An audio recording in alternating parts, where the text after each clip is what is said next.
आगाज़ करते हैं। हमारा पहला सेगमेंट होता है एक दिन एक नेकी।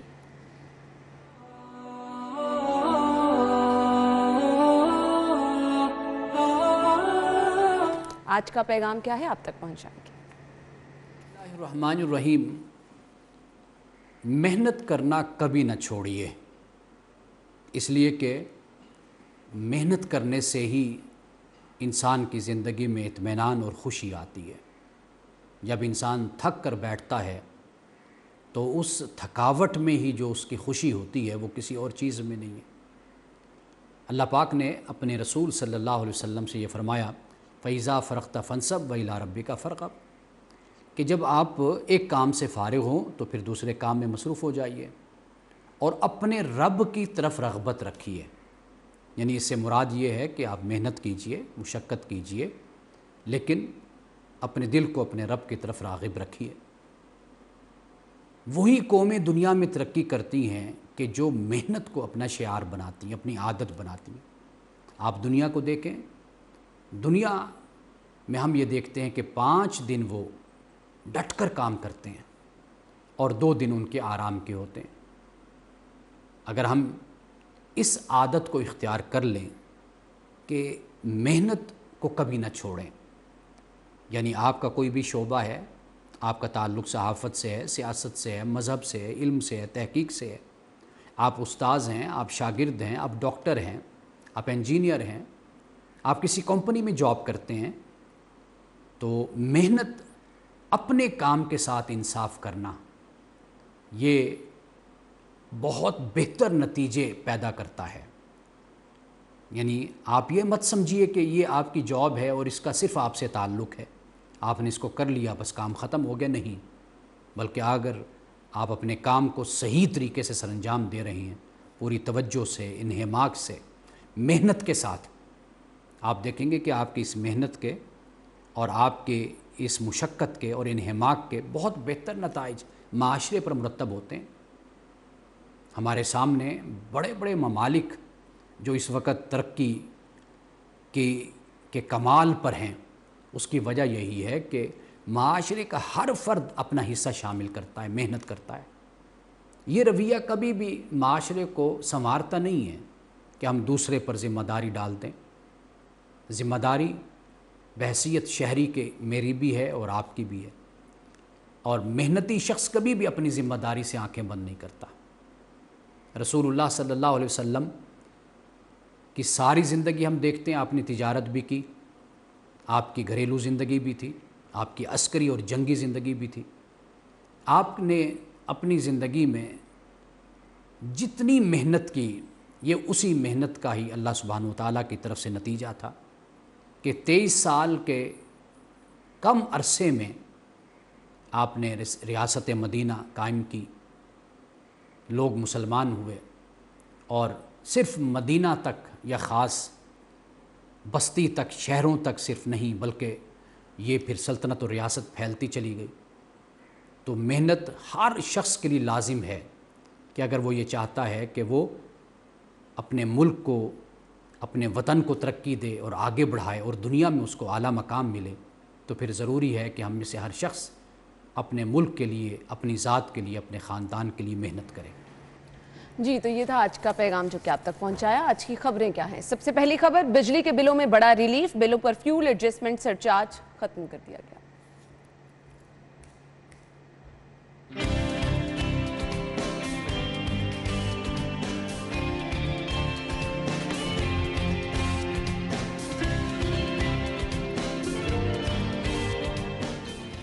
पंजाब हुकूमत सैलाब मुतासिरीन को भूल गई, वजीर आला परवेज इलाही और प्रिंसिपल सेक्रेटरी को अपने अपने फंड्स की फिक्र। सदर्न लूप 3 का मंसूबा लटक गया, तामीर 26 माह बाद भी ना मुकम्मल।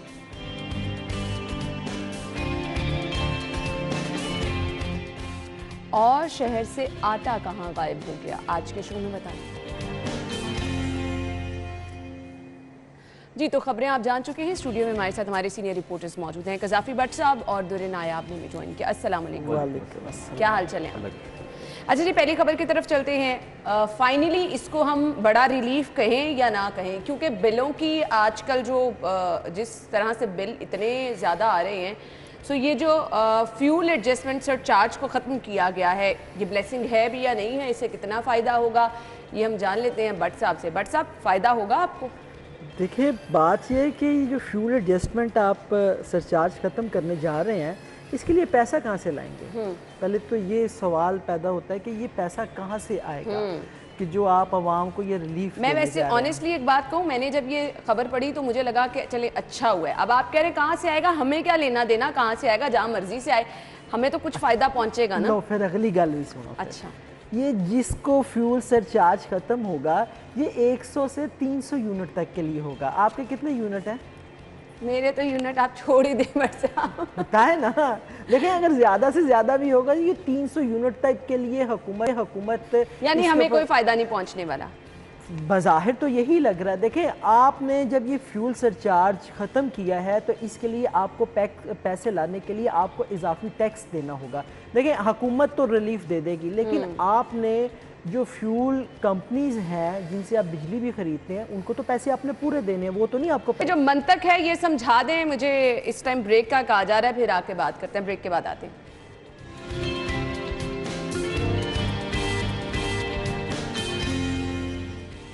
Welcome back. एक बार फिर से बात करेंगे जिसको बड़ा रिलीफ कहा जा रहा है। मरियम साहिबा ने कल ट्वीट भी किया, वो ट्वीट भी आपके साथ शेयर करेंगे, क्योंकि भट्ट साहब कुछ समझाना चाह रहे थे। जी भट्ट साहब। नहीं, मैं समझाना नहीं चाह रहा था, मैं तो सिर्फ बताना चाह रहा हूँ कि लोगों को इतना खुश फहमी के अंदर मुब्तला होने की ज़रूरत नहीं है। देखिए, 130 से 140 अरब रुपए ये बनते हैं सब्सिडी के, और आपने कहा कि 1 करोड़ समथिंग कुछ लोगों को जो है ये आप रिलीफ देंगे। अब इसके अंदर आपको टारगेटेड सब्सिडी देना पड़ेगी। आप ये नहीं है कि ओवरऑल सबको दे देंगे, ओवरऑल देंगे तो ये तो कहीं से कहीं जो है वो रकम आपके कहने का मतलब है एक छोटा सा सेगमेंट लोगों का है जो इससे कहीं किसी हद तक फायदा उठा सकेंगे। क्या आप कह सकते हैं, मैंने कहा ना कि टारगेटेड सब्सिडी होगी। जो मैंने इंफॉर्मेशन कलेक्ट की है, अगर ये टारगेटेड सब्सिडी देंगे तो ये 100 से 300 यूनिट तक वालों के लिए होगी, इससे ज़्यादा वालों के लिए नहीं होगी। ज़्यादा खुशफहमी के अंदर मुब्तला होने की ज़रूरत नहीं है कि जनाब ये जो है वो फ्यूल एडजस्टमेंट की मद के अंदर बिल जो है वो वेव ऑफ हो जाएंगे। देखें, जो बिजली बनाने वाली कंपनियां, उन्होंने तो अपने पैसे नहीं आपको छोड़ने हैं।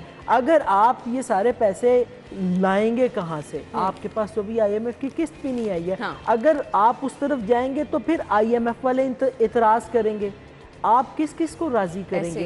तो बज़ाहिर तो ये बड़ा अच्छा वो कहते हैं कि लॉलीपॉप है, लेकिन बुनियादी तौर पे ये कड़वा है अंदर से। आपको बज़ाहिर मिठास इसकी मिलेगी, लेकिन इसके अंदर कुछ है नहीं है। दूरे मेरा ख्याल में कि अभी आपने 10 अरब रुपए PSO की दिखे, जो फ्यूल की फ्लक्चुएशन हुई, हुकूमत तो 10 अरब सिर्फ PSO की मकरूज़ है। आपने वो कहाँ से देनी है, इनको वो समझ नहीं आ रहा। ये जो लोग थोड़ी बगड़े बजा रहे थे ना, पेट्रोल सस्ता हो रहा था, तो ये भी कहा जा रहा है कि पिछले दिनों ये जो पेट्रोल थोड़ा सा बढ़ाया है, जबकि कम होना चाहिए था, तो वो बढ़ा के उतने पैसों में PSO के वो पैसे पूरे किए गए हैं ताकि वो दें और अपनी जान छुड़ाएं। ऊपर बर्डन पड़ा हुआ है, लोगों पे बर्डन डाल के आप एक मामूली से 10 अरब रुपए अफोर्ड नहीं कर पा रहे, तो आप 1 खरब 1.5 खरब जैसी सब्सिडी कहाँ से देंगे? भट्ट साहब की बात तो बिल्कुल जायज़ है। दूसरी बात, हुकूमतें ऐसे इकदाम तब करती हैं जब उनके जाने के आसार होते हैं। माज़रत के साथ मैं नहीं कहना चाहता था, इमरान खान साहब की गवर्नमेंट जा रही थी तो आपको याद है कि उन्होंने एक कैप लगा दिया था कि जून तक हम फ्यूल नहीं बढ़ाएंगे, जबकि पूरी दुनिया में फ्यूल की जो हालतें थी वो उस पर बढ़ना चाहिए था, और उसका खमियाजा हम आज तक भुगत रहे हैं। तो ये ऐसे ही है कि आप उस टाइम इसकी कैपिंग कर रहे हैं जिस टाइम आपके पास पैसे नहीं है, आपके पास कंपनी को देने के पैसे नहीं है, आपके पास डॉलर्स में पेमेंट करने को कोई चीज़ आपके पास मौजूद नहीं है, तो ये सारा बर्दाश्त करना पड़ेगा बर्डन आपको अगले कई महीनों तक। अच्छा जी, जगह जगह लोग एहतजाज कर रहे हैं, ये मनाजिर कल भी हमने कुछ आपको लोगों के ख्यालात सुनाए कि लोग क्या कह रहे हैं कि जी 10-10 हज़ार रुपये बिल आ रहा है जिनका एक कमरा है, किसी को 80,000 रुपये बिल आ गया, किसी को 24,000 रुपये बिल आ गया। और यहाँ खबर में लिखा है जी, मरियम साहिबा कह रही हैं गरीब दोस्त फैसले ये किए जा रहे हैं। अगर ये गरीब दोस्त हैं तो लोग बाहर निकल के एहतजाज क्यों कर रहे हैं? लोग अपनी मर्जी से निकल रहे हैं। अगर ये कोई सियासी जमात समझती है कि हम बड़ा इनका साथ देने पे तुले हैं, तो कहाँ पे तुले हैं? मुझे बताएं, हुक्मरान और ओपोजिशन की कौन सी सियासी जमात? पर कोई सियासी जमात लोगों का साथ नहीं दे रही। अब मसला ये है कि एक इक़्तिदार बचाने के लिए तवज्जो दे रही है, एक इक़्तिदार में आने के लिए तवज्जो दे रही है, और आवाम जो है उन्हें बीच में वो रेलू कट्टा बेचारी जलील हो रही है, कभी इधर भाग रही है, कभी उधर भाग रही है। अब तो लोगों के जब खुदकुशियों वाली बात नौबत आ चुकी है तो लोग थोड़ा बाहर निकले हैं, मोबिलाइज हुए हैं। लेकिन माजी में ये देखा जाता था कि ओपोजिशन जमातें इस सिचुएशन से फ़ायदा उठाती थी। लेकिन यह बेहिसी की इंतहा में देख रहा हूँ कि किसी ना ओपोजिशन नजर आ रही, ना जमात कोई हुकूमत, ना कोई दूसरी पार्टी, किसी को फ़ायदा नहीं है। हाँ, थोड़ा बहुत एहतजाज कर रही है जमात इस्लामी, थोड़ा बहुत एहतजाज करती है, लेकिन चूंकि वो जिस हद तक जिस साइज़ की है वो उतने ही लोग मोबिलाइज करके एहतजाज करती है।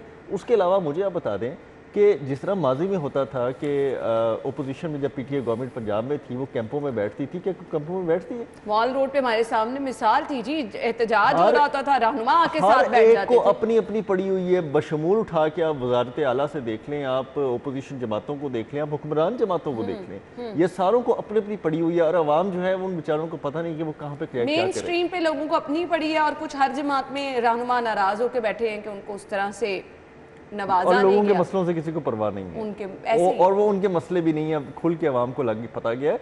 और ठीक है, मैं चले तनकीद नहीं करना चाहता, लेकिन अब जो हुकूमत से बाहर बैठे हैं, जब ये हुकूमतें भी आएंगे तो ये हुकूमत जैसे हो जाएंगे। हाँ, ऐसे हमारा ही है। अलमिया यहाँ पे ये है, ठीक है, हम बहुत ज्यादा यानी अब हम किसी से उम्मीद नहीं लगा सकते कि फलां पार्टी आएगी, फलां हम जिसको चुन के लेकर आएंगे वो हमारे लिए कुछ बेहतरी बाहर कर बैठ देगा। के तनकीद करना बड़ा आसान होता है। जब आप फैसले करने आते हैं और आप फैसले नहीं करते, लटका के बैठे रहते हैं, तो उसका खमियाजा आने वाली जमातों को भुगतना पड़ता है और कई साल आपको लोगों को भी अब भुगतना जो पड़ता दुरे नायाब ने एक खाका तैयार कर दिया, तो बट साहब हम ये समझ लें इलेक्शन हो भी जाए, जो भी मर्जी पार्टी आ जाए, हमारे नसीबों में ये परेशानियां लिखी हैं, महंगा पेट्रोल, महंगी बिजली, आटा गायब, हमारे साथ यही सब होगा। देखिए अना, ये तो लिखा हुआ है, आपको बार बार कहने की ज़रूरत नहीं है। आवाम की जो ज़िंदगी है उसके अंदर सिर्फ जो वो कागज़ है ना, उसके ऊपर सिर्फ परेशानी परेशानी लिखी हुई है। दुरे ने बड़ा अच्छा पॉइंट आउट किया।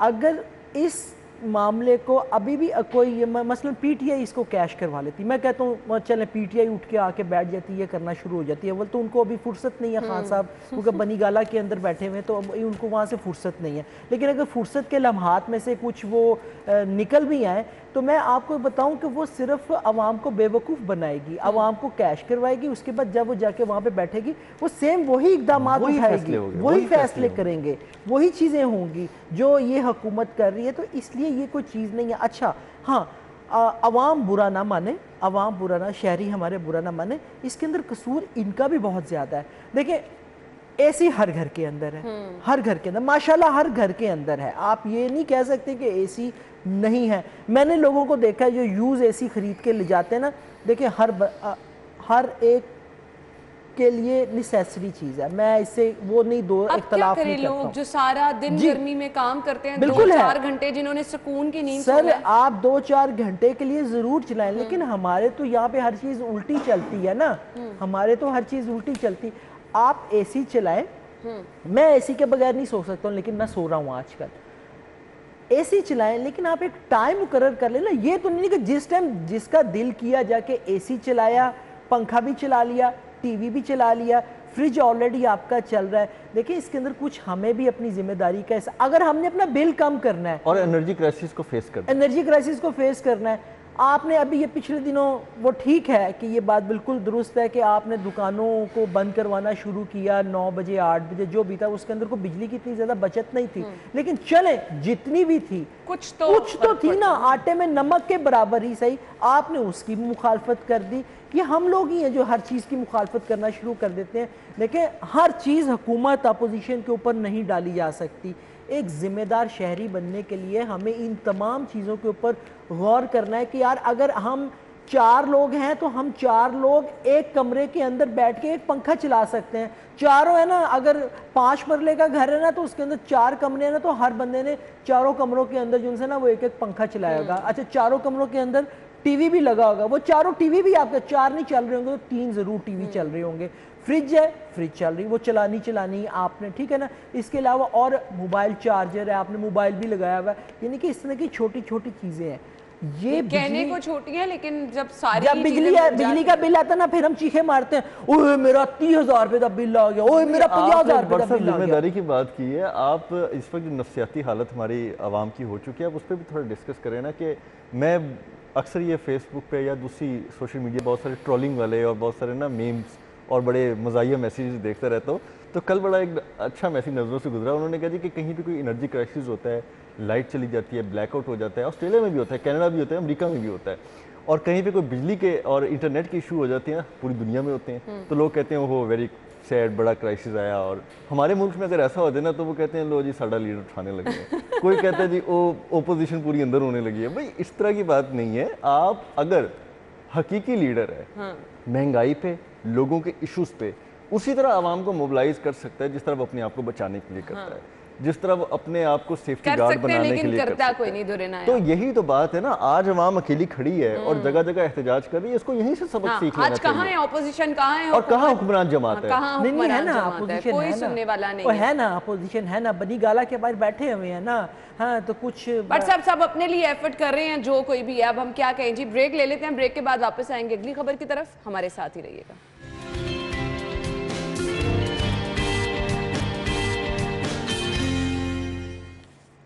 खुश आमदीद आपको एक बार फिर से शो में कहेंगे। हमारी अगली खबर क्या है जी, वो मैं आपके साथ शेयर करूंगी। अगली खबर ये है, पंजाब हुकूमत सैलाब मुतासरीन को भूल गई। और वाकई जो मनाजिर आप देखते हैं, हम सब अपने टीवी स्क्रीन्स पर देख रहे हैं, मुतासरा इलाके जो सैलाब से हैं, सैलाब से मुतासर जो लोग हैं, किस कदर परेशानी है, दिल परेशान हो जाता है देख के। लेकिन वज़ीर आला परवेज़ इलाही और प्रिंसिपल सेक्रेटरी को अपने अपने फंड्स की फिक्र है। जी दुरेनाया नहीं, लेकिन अगर आप इसके साथ तीसरा पार्ट भी जोड़ लेती तो बहुत अच्छा हो जाता है, क्योंकि टाइम भी हमारे पास कम है।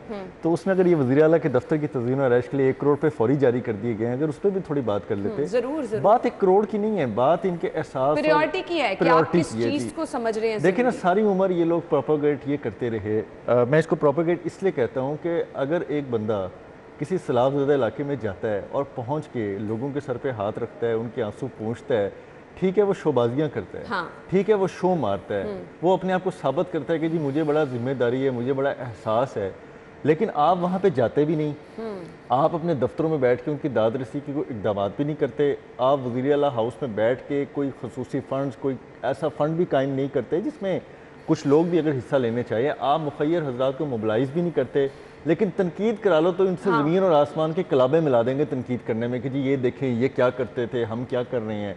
आपको इस्लामाबाद तलब किया जाता है तो आप 25 मिनट के नोटिस पे पहुंच जाते हैं, बनी गाला बुलाया जाता है तो 2 घंटे में पहुंच जाते हैं, लेकिन आप सैलाबज़दा इलाकों में नहीं जाते। और ये बहुत ही बेरहमी और मैं कहता हूँ बेहिसी वाली बात है, जिसकी तवक्को मुझे कभी भी नहीं थी।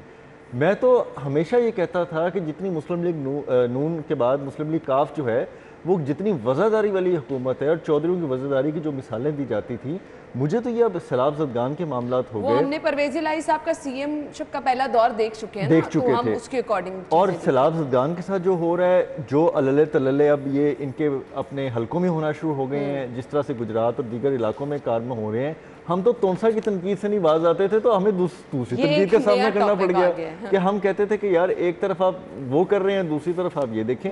अब बात यह है कि आप जो सैलाबज़दगान हैं उनको आप तनहा छोड़ने की बजाय अगर उनके हाथ पे दस्ते शफकत ही रखते हैं, आप जाके वहाँ पे सिर्फ देख ही लें क्या हालात हैं। तो वहाँ पे जाने से ये नहीं होगा कि आपकी कोई बहुत ज़्यादा अल्लाह ताला के आगे या कोई बहुत ज़्यादा बात ऊपर पहुँच जाएगी। बात यह है कि आपके जाने से जो चीज़ें मोबिलाइज होंगी, जो इदारे वहाँ पे हरकत दिखाएंगे, कम से कम लोगों को थोड़ा सा हौसला हो जाता है। बट सब सिर्फ और सिर्फ मेरे पास एक कमेंट आपका चाहिए, फिर हम ब्रेक की तरफ जाएंगे। अल्लाह खैर सल्लाह, रोटी छोटी खाओ मट्टी पाओ। ये आपने अच्छा कहा है। खैर रोटी क्या कहें, आटा भी गायब है मार्केट से। थैंक यू सो मच, बहुत बहुत शुक्रिया। नाज़रीन ब्रेक होगी, हेडलाइंस होगी, फिर शो में आते हैं।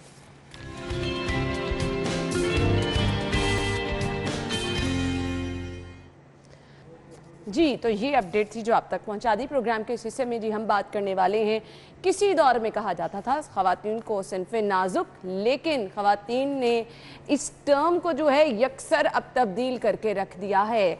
सिन्फ़े नाजुक अब क्या नहीं कर सकती। हम देख रहे हैं माशाल्लाह से हमारी सोसाइटी में मर्दों के शाना बशाना ख़वातीन आगे बढ़ रही हैं और बता रही हैं वो भी किसी से कम नहीं। हमारी आज की मेहमान की कुछ स्टोरी मैं आपके साथ शेयर करूं। माशाल्लाह से बहुत ही बहादुर खातून हैं जी नाइला कयानी, जो कि 11वीं बुलंद तरीन चोटी जिनको उन्होंने सर किया है, जिसके बाद वो 8000 मीटर से बुलंद 3 चोटियाँ सर करने वाली पाकिस्तान की पहली खातून बन गई हैं।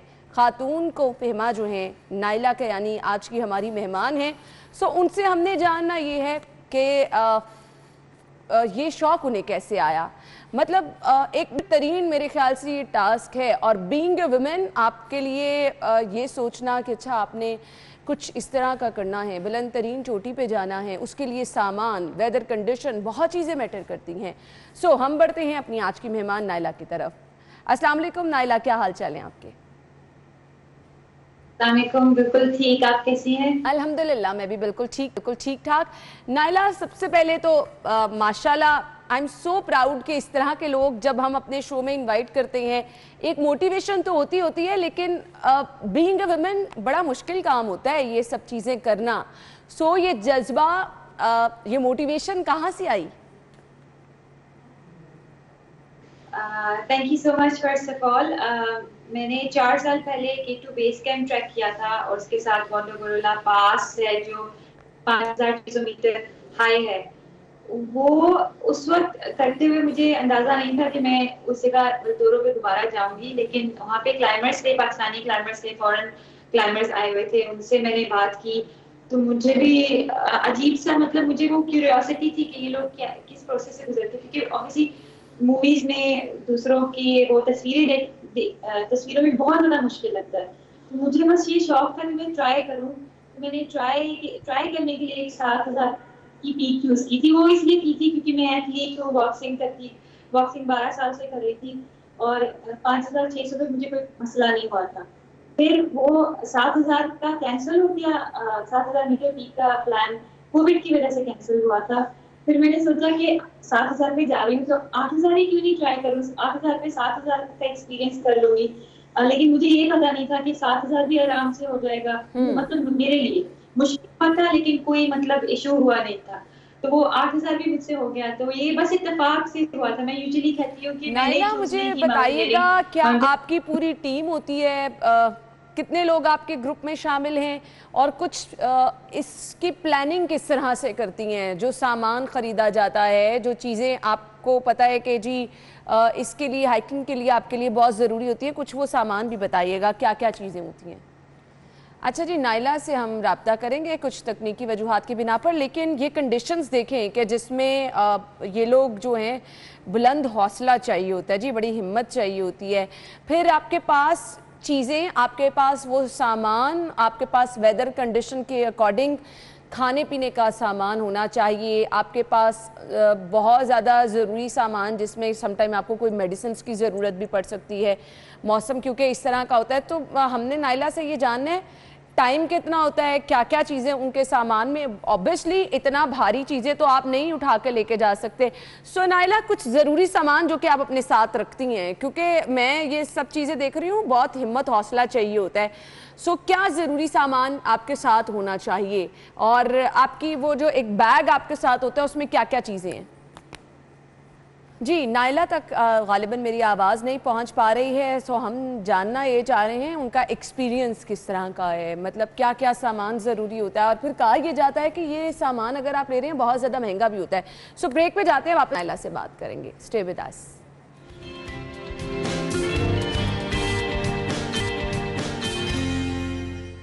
वेलकम बैक, एक बार फिर से खुशामदीद। प्रोग्राम के इस हिस्से में जी हम बात करने वाले हैं, बारहा इस पे हम चूज़ कर चुके हैं, बारहा शहर में पोलियो के हवाले से कैंपेन्स हुई, लेकिन बार बार ज़रूरत क्यों पेश आ रही है ये कैंपेन्स चलाने की? सिर्फ और सिर्फ इसलिए कि जो टारगेट हमें चाहिए वो अचीव नहीं कर पा रहे।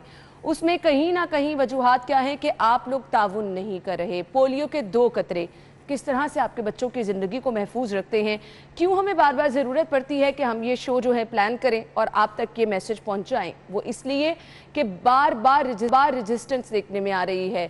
लोग जो कि पोलियो के कतरे अपने बच्चों को नहीं पिला रहे, वजह क्या है, समझ से बाहर है।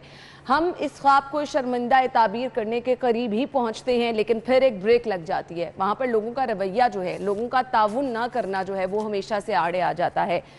पोलियो के 2 कतरे आपके बच्चों की ज़िंदगी, आपके बच्चों के सेहत के ज़ामिन हैं। ज़िंदगी भर की माजूरी से अगर आप बच्चों को महफूज रखना चाहते हैं तो खुदारा ये 2 कतरे पोलियो के ज़रूर अपने बच्चों को पिलाएं। शहर में पोलियो के हवाले से भरपूर कैंपेन चलाई जा रही है। एक बार फिर से इस कैंपेन का आगाज़ हुआ, आज 3रा दिन है, और आज 3रे दिन भी आपके दरवाज़ों पर पोलियो की टीमें आएंगी और कोशिश ये होती है कि कोई ऐसा घर ना रह जाए जहाँ पर बच्चा पोलियो के कतरे पिए बगैर रह जाए।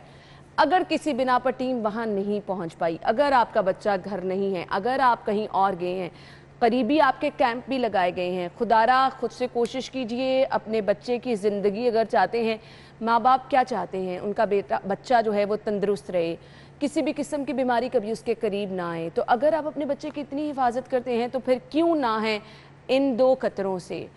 खैर, आज के हमारे मेहमान जो हैं उनकी तरफ मैं बढ़ना चाहूँगी और ख़ास तौर पर हमने आपकी मुलाकात करानी है डॉक्टर नादिया से जो खुद पोलियो से मुतासिर हुई।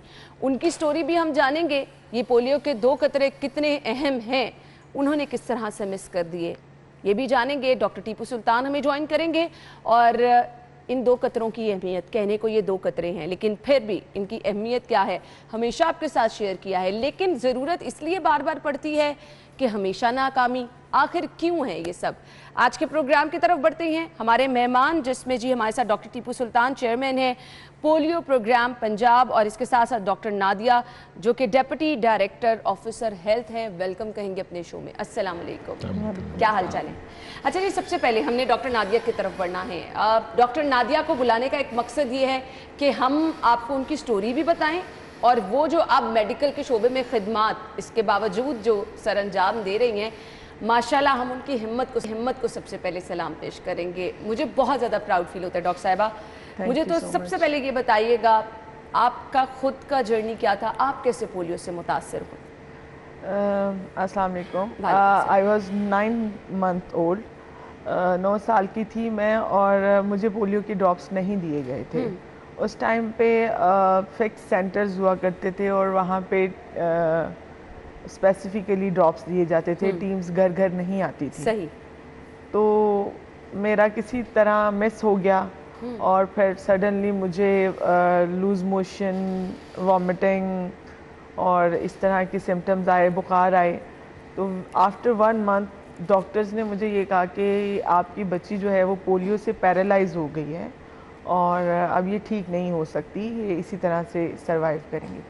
लेकिन मेरे पेरेंट्स ने, मेरे ग्रैंड पेरेंट्स ने गिव अप नहीं किया, उन्होंने बहुत कोशिश की मेरा इलाज करवाने की। बट अनफॉर्चुनेटली पोलियो एक ऐसी बीमारी है जिसका कोई इलाज नहीं है। आप लोगों की टांग टूट जाती है, मल्टीपल फ्रैक्चर्स हो जाते हैं और लेकिन वो दोबारा से ठीक हो जाते हैं। लेकिन पोलियो से जब पैरालाइज होता है तो वो आप उससे दोबारा हील नहीं हो सकते हो। तो यही एक शॉर्ट सी स्टोरी थी मेरे पोलियो से पैरालाइज होने की। उसके बाद एक लंबी जर्नी थी, एक लंबा एक टाइम पीरियड था जिसमें मैंने बहुत ज़्यादा सफ़र किया। आपने हिम्मत कैसे पकड़ी वो मैं आपसे जानना चाहूँगी, लेकिन कुछ सिम्टम्स जो आपने बताए। डॉक्टर साहब बहुत बहुत शुक्रिया, हमेशा आप जब भी हम मदू करते हैं यहाँ पे मौजूद होते हैं। सो डॉक्टर नादिया ने सिम्टम्स बताए, उन्हें वॉमिटिंग शुरू हुई, उन्हें बुखार हुआ, ये नॉर्मल सिम्टम्स समझे जाते हैं। जब हम किसी डॉक्टर के पास भी बच्चे को लेके जाएँ तो बस दवाई दी। क्या पोलियो से पहले ये सिम्टम्स होते हैं अगर आपका बच्चा पोलियो का शिकार हो रहा है? बहुत शुक्रिया। हमेशा की तरह मैं ये समझता हूँ कि पहले तो मैं आपको सलाम पेश करता हूँ और इस आपके चैनल को कि ये एक कौमी ज़िम्मेदारी के तौर पे, एक नेशनल रिस्पॉन्सिबिलिटी के तौर पे इस मुल्क के बच्चों की खातिर आप हमेशा से जब भी कैंपेन चलती है शहर में, सूबे भर में, तो आप इसको हाईलाइट कर रहे होते हैं। सेकेंडली जो आपने जिस सवाल की तरफ आई हैं, मैं ये समझता हूँ कि हम इससे पहले भी कई बार इस मर्ज़ की इब्तदाई अलामात के बारे में बात कर चुके हैं और हमेशा से ज़ोर देते हैं कि बचाव जो है वो इलाज से कहीं बेहतर है। Prevention is better than exactly. तो बुनियादी तौर पर ये जो वायरस है ये हमलावर इन निज़ाम इन्हज़ाम के ज़रिए ही इंसान पे होता है और उसकी इब्तदाई अलामात में जिसमें बुखार या जिस तरह डॉक्टर साहबा ने भी बताया कि वॉमिटिंग की सूरत में या लूज़ मोशन की सूरत में हो सकती हैं और बाज़ औक़ात ये सवियर होती हैं, तो उस सूरत में अमूमन ये गैस्ट्रोएंटराइटिस या पेचश के तौर पे बज़ाहिर नज़र आ सकता है और नेचुरली जो इब्तदाई इलाज है वो दोनों सूरतों में सेम ही होगा। लेकिन हमेशा की तरह हम हमेशा कहते हैं कि एक बचाव जो सिर्फ 2 कतरों में मुश्तमिल है, 2 कतरों में पिन्हा है, which is far more easy, cost effective और हमेशा की माजूरी से बचा सकता है। तो हमारा फोकस जो है हर कैंपेन की तरह इस कैंपेन में भी है कि आप सिर्फ अपने बच्चों को कतरे पिलाएं और अपने बच्चों को हमेशा की माजूरी से बचाएं, जैसा कि डॉक्टर साहबा भी बता रही हैं। डॉक्टर साहबा के तो माँ बाप ने जिस तरीके से बाद में डॉक्टर साहबा पे मेहनत की और वो माशाल्लाह डॉक्टर भी बनी और आज इस पोजीशन पे भी हैं और इवेंचुअली पोलियो से मुंसलिक प्रोग्राम में काम कर रही हैं। लेकिन हर इंसान या हर बच्चे का बारे में ये मुमकिन नहीं होता कि हम कह सकें कि उसकी माजूरी किस हद तक बचाई जा सकती है, किस हद तक इसको रोका जा सकता है। कुछ बहुत एक्सट्रीम लेवल की भी माजूरी हो सकती है। सही। माजूरी जो है वो फिर मुख्तलिफ अशकाल में ज़ाहिर होती है फ्राम पेशेंट टू पेशेंट, लेकिन हम ये समझते हैं ना कि हम मरीज़ को या बच्चे को वहाँ तक लेके जाना ही नहीं चाहते, क्योंकि ये देखें आज 2022 का भी आधा साल गुजर चुका है और डॉक्टर साहबा का जो बचपन है वो ज़ाहिर है ज़रा पुरानी बात है। उस वक्त जिस तरह की वो फरमा रही थी कि उस तरह से कैंपेन डोर टू डोर नहीं, अब तो जी आपके डोर स्टेप पे सब चीज़ें अवेलेबल हैं। एग्जैक्टली। तो अलामात जो हैं वो सेम ही होती हैं, उसमें जो इलाज है वो ज़ाहिर है ज़रूरत के मुताबिक डॉक्टर साहिबान जो हैं वो जो भी वो तजवीज़ कर रहे होते हैं वो उसके मुताबिक ही होना चाहिए। लेकिन इवेंचुअली ये वायरस जो है वो निज़ाम इंहज़ाम से होता हुआ नर्वस सिस्टम पे, जिनको नर्व्स कहा जाता है, और पट्ठों पे असरअंदाज होता है और जिसके नतीजे में जो है वो फिर माजूरी या पट्ठों की कमज़ोरी की शक्ल में ये ज़ाहिर हो रही होती है। सही। डॉक्टर नादिया, मैं आपसे जानना चाहूँगी, हम देखते हैं बहुत बहुत बाहिम्मत लोग होते हैं और यहाँ तक नहीं पहुँच पाते। डॉक्टर बनना हर किसी का ख्वाब होता है। सो आपने ये ख्वाब कैसे पूरा किया? पोलियो से मुतासिर होने के बावजूद इतनी हिम्मत कैसे आई? जब मैं छोटी थी तब तो मुझे नहीं पता था कि मेरे साथ क्या हुआ है। जिस तरह मैंने होश संभालती गई, मैंने लोगों के रवैये देखे अपने साथ कि मुझे किस तरह से इग्नोर किया जाता है, मुझे किस तरह से एक मिजरेबल नज़रों से देखा जाता है।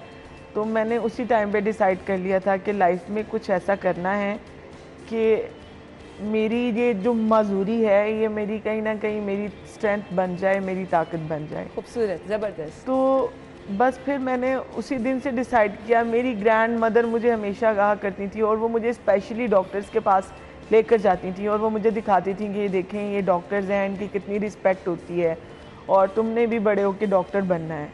तो फिर वो चीज़ मैंने अपने साथ जो है वो एक तरह से बांध ली, उनकी ये बात ना गिरा कि नहीं मैंने अब डॉक्टर ही बनना है। क्या क्या प्रॉब्लम आई? हम तो यहाँ देखते हैं बहुत भाग दौड़ करनी पड़ती है, पढ़ाई मुझे कॉलेज में बहुत ज़्यादा प्रॉब्लम आई। ऑब्वियसली आप जब पोलियो के पेशेंट होते हो आपको चलने में बहुत प्रॉब्लम होती है, बहुत दिक्कत होती है, आप दूसरे लोगों के निस्बत आपकी स्पीड कम होती है।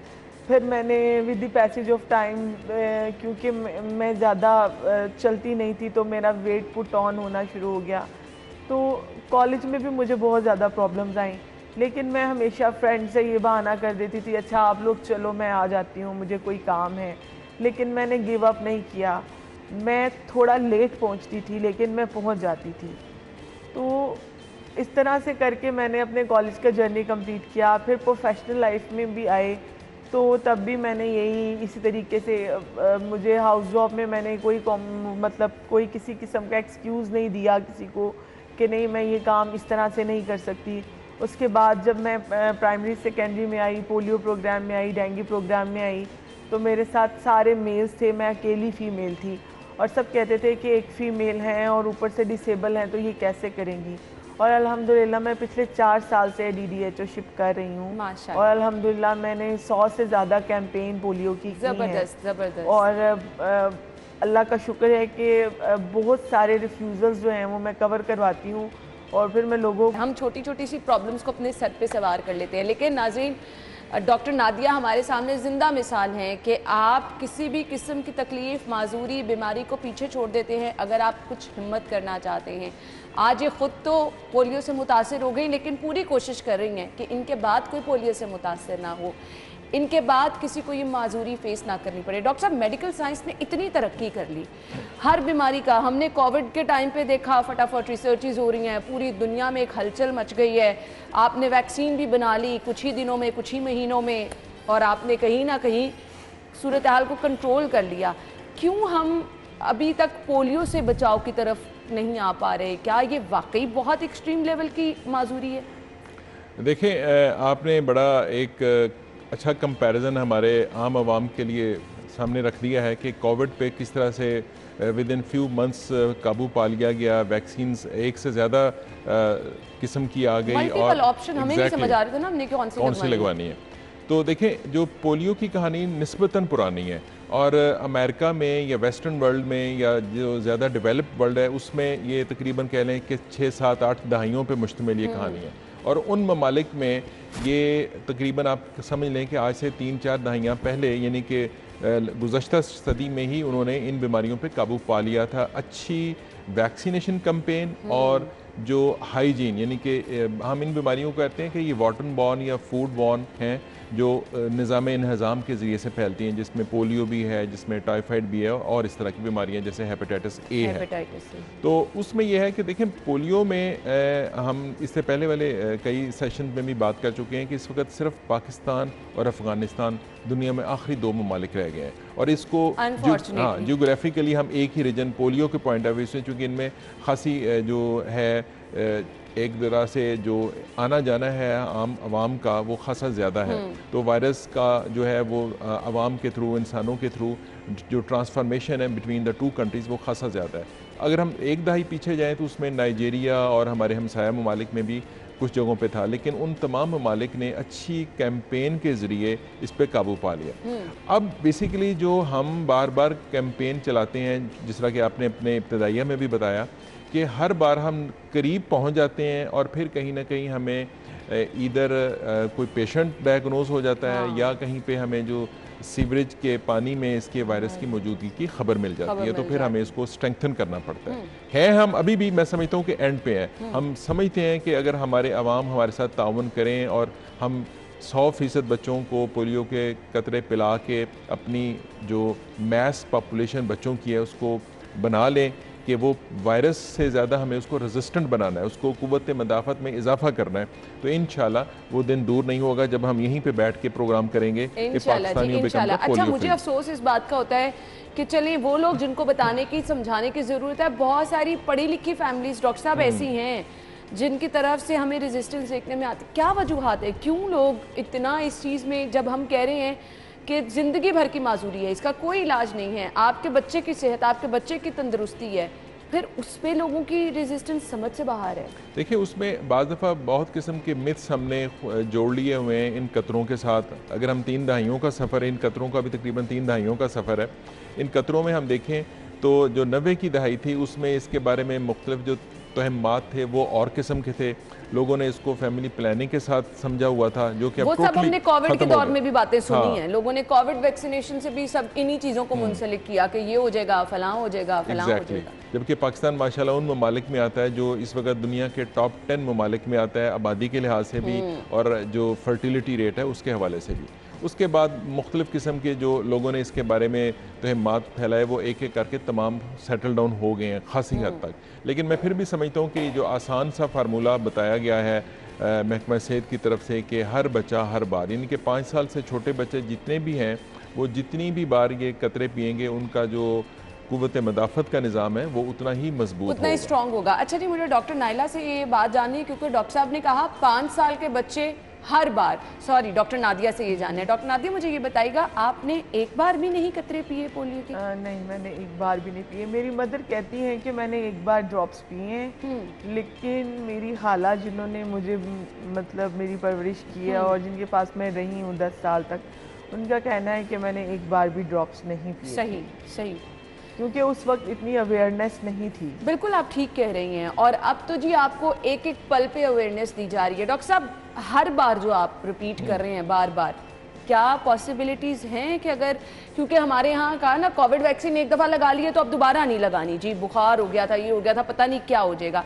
सो लोग ये भी समझ लेते हैं हमने तो बच्चे को पोलियो के कतरे पिला लिए, अभी लेट्स सपोज मैंने अपनी बेटी को वैक्सीनेशन कराई, जो उसकी हिफाजती टीकों का कोर्स है मैं वो कंप्लीट करा रही हूँ, उसके साथ उन्होंने पोलियो के कतरे भी पिला दिए।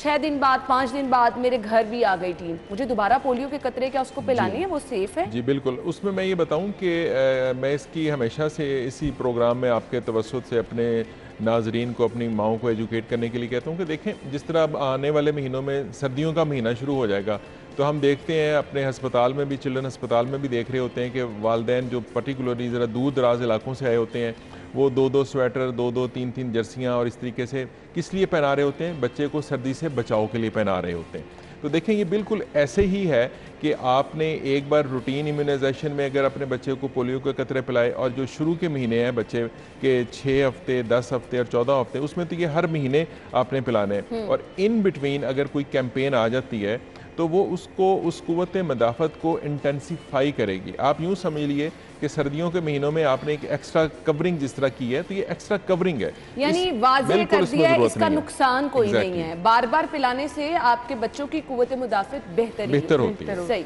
सही। अच्छा डॉक्टर साहब, मुझे आप ये बता दीजिएगा, आपको क्या लगता है हमें कितनी ज़रूरी है अपने पेरेंट्स को मोटिवेट करना, काउंसलिंग करना? एक गैदरिंग मेरे ख्याल से अब ऐसी करनी चाहिए कि कम से कम आपको पेरेंट्स को जो है ना मेंटली रेडी करना है कि इस चीज़ को तो उन्होंने कभी मिस नहीं करना। देखिए मैडम, आजकल का माँ बाप चाहे वो गरीब है या वो अमीर है, वो अपने बच्चे की एजुकेशन पे पैसे खर्च करता है, वो कुछ भी करे। हाँ। क्यों? उसको फिक्र है अपने बच्चे के मुस्तकबिल की। ठीक है, अब अगर आप अपने बच्चे को पोलियो के कतरे नहीं देते और खुदा ना खास्ता उसकी ज़िंदगी, उसको पोलियो हो जाता है तो उसकी तो पूरी ज़िंदगी ख़राब हो गई। अब फॉर्चुनेटली मेरी फैमिली सपोर्टिव थी, उन्होंने मुझे सपोर्ट किया, मेरे अंदर कुछ था तो मैंने कोशिश कर ली, लेकिन हर केस में ऐसा नहीं होता। हिम्मत हार जाते हैं लोग। और मैं आपको बताऊं कि ये आसान नहीं था, मेरी जर्नी इतनी मुश्किल रही है कि मैं किसी को नहीं बता सकती। देखने वालों को लगता है कि हाँ ठीक है जी, खुश हैं, हैप्पी हैं, तो सब कुछ अच्छा रहा होगा। सब कुछ अच्छा नहीं रहा, बहुत पेनफुल था। मैंने अपनी लाइफ में इतनी बड़ी बड़ी और बहुत इम्पॉर्टेंट चीज़ों पे कॉम्प्रोमाइज़ किया है अपनी इस डिज़ीज़ की वजह से। मैं ये समझती हूँ कि अगर मुझे पोलियो ना होता तो शायद मेरी लाइफ बहुत ज़्यादा खुशहाल होती, मैं इंटरनली हैप्पी होती। मैं स्ट्रॉन्ग हूँ, दुनिया के लिए स्ट्रॉन्ग हूँ, लेकिन इंटरनली मेरा खुदा जानता है कि इस बीमारी ने मुझे कितना ज़्यादा डिसहार्ट किया है। आप बिल्कुल परेशान ना हो, आप हमारे लिए मोटिवेशन है, आप जैसे लोग हमारे लिए तो यकीन इसलिए माने। मैं पेरेंट्स से ये कहूँगी कि आप ये मत समझें अगर कोई आपके सामने कुछ भी बन के आ जाता है और वो आपसे ये समझते हो कि हाँ ठीक है, अगर खुदा ना खास्ता हमारे बच्चे को हो भी जाता है तो कल को हम भी अपने बच्चे को पढ़ा लेंगे। हर केस में ऐसा नहीं होता, तो लिहाजा अपने बच्चों को ड्रॉप्स पिलाएं, ये ही एक हिफाजत है जो आप कर सकते हैं। इसके अलावा और कोई हल नहीं है। सिर्फ 2 ड्रॉप्स ऑफ पोलियो जो कि आपके बच्चे को सेव करेगा पोलियो की डिजीज़ से, क्योंकि किसी भी बीमारी से आप बीमार होते हो, या तो आप ठीक हो जाते हो, या तो आप बहुत ज़्यादा बीमार हो जाते हो, या तो आप अल्लाह को प्यारे हो जाते हो। ये वो डिजीज़ है जो सारी ज़िंदगी आपका साथ नहीं छोड़ती, और ये पल पल आपको जगह जगह आपको एहसास दिलाती है कि आप माजूर हो, आप जो है आपको सपोर्ट की ज़रूरत है, आप डिपेंडेंट हो। ये वो चीज़ें हैं जो ये आपके बच्चे को सारी ज़िंदगी एहसास दिलाएंगी। ठीक कह रही हैं। सोसाइटी में फिर आपके बच्चे के लिए मूव करना, पढ़ाई करना, आना जाना, लोग आपको किस किस नज़रों से देखते हैं, चाहे आप जितनी मर्जी हिम्मत बांधने की कोशिश करें, लोगों के रवैये, लोगों की नज़रें कहीं ना कहीं आपकी उस हिम्मत को तोड़ देती हैं। हम सब यही चाहते हैं, ये जो हमारी टीम है यहाँ हम मिल के बैठे हैं सिर्फ इसीलिए कि आपको इससे हम महफूज रख सकें, ज़िंदगी भर की माजूरी से महफूज रख सकें। डॉक्टर साहब, मैं आपसे जानना चाहूँगी किस सूरत में ये जो माजूरी है ये हमें नज़र आती है? कौन कौन से आपके पार्ट्स ऐसे बॉडी के हैं जो मुतासर हो जाते हैं? देखिए, जिस तरह के मैंने अपने शुरू में बात की थी कि निज़ाम से होता हुआ ये वायरस एवेंचुअली जो है नर्वस सिस्टम या पट्ठों में और नर्व्स पे हमलावर होके किसी न किसी जिस्म के हिस्सों के पट्ठों को कमज़ोर कर देता है। अब ये डिपेंड करता है कि अगर वो खुदा न खास्ता टांगों के पट्ठे हैं तो नेचुरली आपको चलने में, उठने बैठने में, भागने दौड़ने में मुश्किल पेश आ सकती है। और अगर ये जो पट्ठे हैं ये सपोज़ बाजू के किसी हिस्से को मुतासर करें तो नेचुरली आपके जो डे टू डे एक्टिविटीज़ हैं, लिखना या कोई भी घरेलू काम काज करना, वो मुतासर हो सकता है। और अगर ये और किसी ऐसे वाइटल जो पट्ठों को, जिस तरह के मैं हमेशा से मिसाल देता हूँ कि जो सांस के लेने के लिए हमारे जो पसलियों के पट्ठे हैं ये भी खुदा न खास्ता अगर मुतासर हो तो उस सूरत में भी ये ख़तरनाक साबित हो सकते हैं। तो बार बार हमारा जो ज़ोर है वो एक ही है कि परहेज़ इलाज से बेहतर है। हम बार बार एक ही मैसेज अपने सुनने वालों को, वालिदैन को देते हैं कि हम आपके बच्चे को वहाँ तक लेके जाना चाहते ही नहीं है। हम समझते हैं कि अगर 2 कतरों से ये बीमारी का बचाव मुमकिन है, वो 5, 10, 15 बार जितनी बार भी उसकी फ़ेज़ में आते हैं उनको पिलाया जाए, तो ये चीज़ जो है हमें डिस्कस करने की ज़रूरत ही नहीं पड़ेगी इंशाल्लाह। और जो लास्टली मैं ऐड करूँगा कि देखें, ये एक फ़िज़िकल जो हैंडीकैप बच्चा या माजूरी का शिकार होता है वो तो होता ही होता है, इसका रेस्ट ऑफ द लाइफ पे उसका साइकोलॉजिकल और इमोशनल इम्पैक्ट है which is far more bigger than that, और वो शायद उस तरीके से काउंट भी नहीं किया जा सकता। तो इसलिए ये डबल अहम हो जाता है कि हम इसको बहुत ज़्यादा एम्फेसिस रखें कि एक जो इतना कॉस्ट इफेक्टिव वे है उस पर हम एक फ़र्ज समझ के, इबादत समझ के एक चीज़ वाज़े कर दें, चाहे आप बाहर के ममालिक में चले जाएं, क्योंकि हमारे यहाँ एक आम तासुर ये है कि आप बैरून मुल्क जाएंगे बड़ा जदीद इलाज होगा जी, पैसे बहुत लगा देंगे हर बीमारी का इलाज हो जाएगा। बाहर चले जाएं, पैसे ज़्यादा लगा दें, इलाज तब भी आप बिल्कुल यही इलाज जो पाकिस्तान में हो रहा होगा, खुदा न खास्ता अगर ये होता है, और इसी किस्म की physiotherapy, occupational therapy, psychotherapy, rehabilitation, इसको एज अ कॉमन अगर हम कहें तो रिहैबिलिटेशन ही इसका इलाज होगा। और मैं फिर शुरू में जैसे कि बताया था कि बाहर के ममालिक में तो पोलियो अब ख़त्म हो चुकी है, पोलियो फ्री है। हाँ, पोलियो फ्री है। सही। मुझे डॉक्टर साहब आपसे एक मैसेज चाहिए, देखने वालों को क्या मैसेज आप देना चाहेंगे? देखने वालों से मैं यही मैसेज देना चाहूँगी कि ये बीमारी एक बहुत बड़ा स्टिग्मा है, एक बहुत बड़ा स्टेन है जो कि आपके बच्चे की लाइफ को बिल्कुल तबाह कर देगा। आप बराए मेहरबानी अपने बच्चों को पोलियो के ड्रॉप्स पिलाएं, इसी में उनकी सेहत है, इसी में उनकी भलाई है। आप उनके मुस्तकबिल के लिए लाखों रुपए खर्च करते हैं, हज़ारों रुपए खर्च करते हैं, हर कोई अपनी इस्तेदाद से अपने बच्चे के अच्छे फ्यूचर के लिए करता है। और ये तो आपके डोर पे आ रहे हैं और आपको पिला रहे हैं। बराए मेहरबानी अगर महीने में 2 दफ़ा भी टीम्स आती हैं तो उनके लिए अपने दरवाजे खुले रखें, उनको ये ड्रॉप्स पिलाएं। और डॉक्टर साहब की बात से मुझे याद आया कि आई वॉज 17 ईयर्स ओल्ड। मुझे किसी ने बताया कि बहुत अच्छे एक डॉक्टर हैं जो कि ट्रीट करते हैं डिसेबल लोगों को। तो मैं बड़ी खुशी थी मुझे, और मैं बड़ी खुशी से गई वहाँ पे। जब मैं वहाँ पे गई उन्होंने मेरा सारा चेकअप वगैरह किया और उन्होंने मुझे कहा कि नहीं बेटा कुछ नहीं हो सकता। मैंने कहा मैं तो बहुत ज़्यादा उम्मीद लेकर आई हूँ, और मैं उस वक्त मैट्रिक की स्टूडेंट FSC की स्टूडेंट थी, फर्स्ट ईयर की। मैंने कहा सर मैं तो बहुत उम्मीद लेकर आई हूँ आपके पास कि आप कुछ ना कुछ तो ऐसा करेंगे, आपसे इतने सारे लोग ठीक हुए हैं। उन्होंने मुझे कहा बेटा आपको जो बीमारी है पोलियो जो है ये नर्व्स को डेड कर देता है, ठीक है, और मुर्दाओं को ज़िंदा नहीं किया जा सकता। बीमार को ठीक किया जा सकता है, लेकिन जो चीज़ डेड हो जाती है तो पोलियो वायरस हमारी नर्व्स को डेड कर देता है। सो आज का यही पैगाम है कि ये 2 कतरे आपके बच्चे की ज़िंदगी को महफूज रख सकते हैं, ज़िंदगी भर की माजूरी से बचा सकते हैं। हम नहीं चाहते कि किसी का भी बच्चा माजूरी का शिकार हो।